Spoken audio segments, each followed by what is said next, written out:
আজকে আমাদের সরকার গঠিত হওয়ার পর স্বচ্ছ নিয়োগ নীতির মাধ্যমে আমরা চাকরি প্রদান করছি।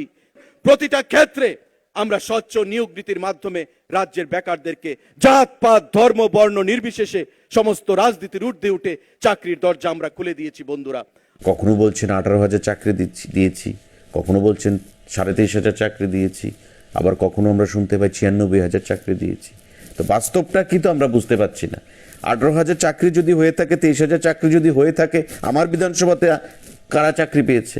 যদি 18,000 চাকরি হয়ে থাকে তবে 60/60 হলে কত হয়? 300 করে একটা বিধানসভাতে চাকরি হয়। তো আমার বিধানসভাতে তো 300 চাকরি হওয়ার কথা ছিল।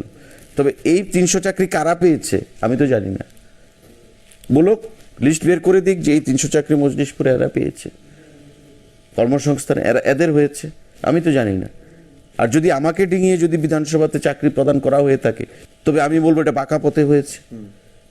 যদি আমাকে ডিঙিয়ে কেউ আমার বিধানসভাতে আমাকে মানুষ ভোট দিয়েছে যে বিধায়কের মাধ্যমে আমার চাকরি হবে, ট্রান্সফার হবে, কর্মসংস্থান পাবো, তো আমাকে ডিঙিয়ে যদি আমার এলাকায় চাকরি হয় বা কোনো ধরনের কোনো কিছু হয় তবে আমি ধরে নেব যে বাঁকা পথে সেটা হয়েছে, কারণ সঠিক পথে হলে তো আমি জানতাম। তো এগুলো মানে ছেলে খেলা, মানুষের সঙ্গে প্রহসন করা, প্রতারণা করা, এগুলোর কোনো মানে হয় না। This not at all good governance.